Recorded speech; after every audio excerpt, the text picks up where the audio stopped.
Bonjour à tous.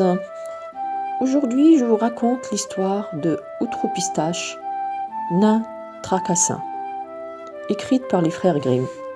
Avant de poursuivre, je vous invite à vous abonner à ma chaîne et à cliquer sur la petite cloche de notification pour ne pas manquer mes prochaines vidéos. Je vous remercie par avance et je vous souhaite une agréable histoire. À bientôt. Outre-Pistache, nain tracassin, un conte merveilleux des frères Grimm. Il était une fois un meunier qui vivait pauvrement, mais dont la fille était fort belle. Or, il arriva un jour que le meunier eut à parler au roi. Et pour se donner de l'importance, lui dit « J'ai une fille capable de filer la paille et d'en tirer du fil d'or pur. »« Voilà un art qui me plaît, dit le roi. Et si ta fille est aussi habile que tu le dis, conduis-la demain au château, que je la voie à l'œuvre. » Le lendemain, quand la jeune fille fut devant lui, le roi la conduisit aussitôt dans une pièce, toute emplie de paille, lui montra le rouet et lui dit « À présent au travail, et si d'ici demain matin tu ne m'as pas filé en or toute cette paille, il te faudra mourir. » Le roi s'en alla sur ces mots, ferma lui-même la porte sur elle et la laissa seule. La malheureuse fille pensa qu'elle était perdue, car elle ignorait tout d'un art qui lui permit de filer de l'or avec de la paille. Alors elle se mit à pleurer. Soudain la porte s'ouvrit et un petit lutin entra en disant « Bonsoir, mademoiselle la meunière. Pourquoi pleures-tu tellement ?»« Hélas, lui répondit la jeune fille, il faut que je file de l'or avec de la paille, et je n'y connais rien. »« Si je la file pour toi, qu'est-ce que tu me donnes ?» demanda le lutin. « Mon collier, offrait-elle. Le petit homme prit le collier, s'assit au rouet, et bis, bis, bis. En 3 tours, la bobine était pleine. Il en remit une autre, et bis, bis, bis. En 3 tours, la voilà pleine aussi. Alors une autre, et ainsi de suite jusqu'au matin. Si bien que toute la paille était filée, et que la chambre était pleine de fil d'or. Le soleil se levait à peine, que déjà arrivé le roi, il vit la chambre emplie de tout cet or. S'en étonna bien et s'en réjouit plus encore, mais sans trop le montrer, car son cœur était toujours avide d'or. Il fit amener la fille du meunier dans une autre chambre pleine de paille, mais celle-là était bien plus vaste que la première. Il lui ordonna de tout filer avant le lever du jour, et si elle voulait avoir la vie sauve. Se sachant perdue et ne voyant aucun moyen de se sauver, la pauvre fondit de nouveau en larmes, et de nouveau la porte s'ouvrit. Le petit lutin apparut en disant « Qu'est-ce que tu me donnes si je file de l'or avec toute cette paille à ta place ?»« La bague que j'ai au doigt, » offrit la jeune fille.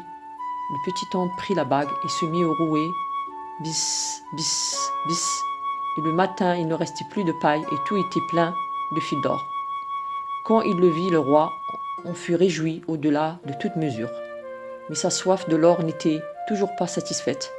Il fit conduire la fille de meunier dans une nouvelle chambre, bien plus grande encore et toute emplie de paille.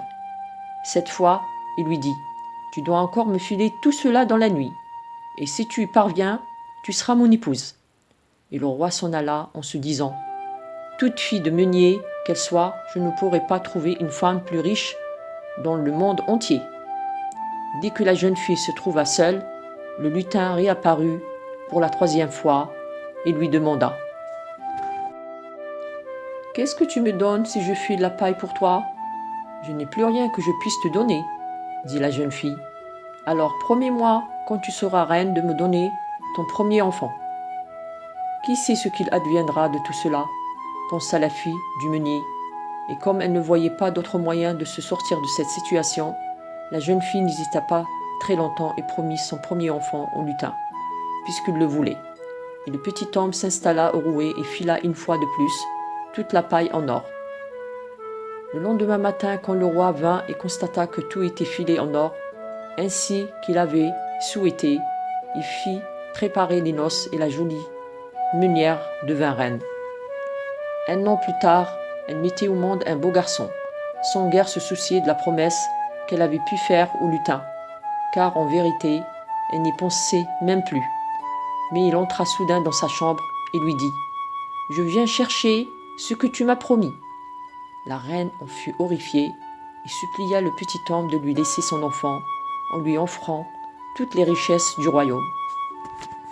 « Non, lui répondit-il, un être vivant, mais infiniment plus précieux que tous les trésors du monde. » La reine se mit à pleurer et à gémir tant et tant, jusqu'à la fin. Le petit homme en eut pitié et lui dit : « Je te laisse 3 jours.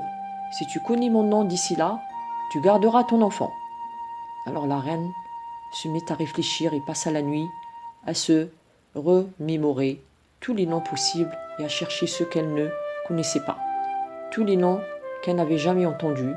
Et le lendemain matin, elle envoya vite un messager courir le pays pour apprendre tous les noms qu'il pouvait y avoir encore. Le soir, quand le lutin vint la voir, elle commença par Melchior, Gaspard et Balthazar, puis continua à lui énumérer dans l'ordre tous les noms qu'elle connaissait et tous ceux qu'elle avait pu apprendre. Mais à chacun, le lutin répondait : « Non, ce n'est pas mon nom. » Le lendemain, qui était le 2e jour de son délai, la reine fit demander plus loin dans le voisinage comment s'appelaient les gens de ces provinces-là, et le soir elle se mit au lutin des noms bizarres et extraordinaires. Mais toujours il lui répondait : « Non, je ne m'appelle pas ainsi. » Le 3e et dernier jour, le messager revint et dit à la reine : « Je n'ai pas pu découvrir aujourd'hui un seul nom nouveau.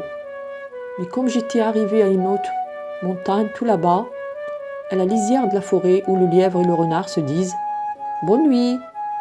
j'ai aperçu soudain une toute petite maison, et devant la maison il y avait un feu qui brûlait. Et devant ce feu, il y avait un drôle de petit homme qui dansait en sautant sur une seule jambe et qui chantait : « Je fais cuire aujourd'hui, demain je brasserai. Et l'enfant de la reine, après-demain j'aurai. Ah, qu'il est bon que nul ne sache que je m'appelle Outreau-Pistache. » Vous pouvez imaginer combien la reine fut contente en entendant ce nom. Et quand un peu plus tard, le petit homme entra et demanda : « Eh bien, madame la reine, quel est mon nom ?» Elle commença par lui demander : « Ne t'appelles-tu pas Pierre ? » ?»« Non. »« Ou Paul peut-être ? » ?»« Non. »« Ou alors, est-ce que ce ne serait pas, qui sait, Outreau-Pistache ? » ?»« C'est le diable que tu l'as dit ?» hurla le petit homme. « C'est le diable. » Et dans sa rage, il tapa du pied si fort qu'il s'enfonça dans le sol jusqu'à la hanche. Alors il saisit son pied à 2 mains et, fou de fureur, tira dessus avec tant de force qu'il s'ouvrit le corps en 2. J'espère que cette histoire vous a plu. Si c'est le cas, n'hésitez pas à me le faire savoir en commentaire. Je serai ravie de les lire et d'y répondre. À très bientôt pour la prochaine vidéo.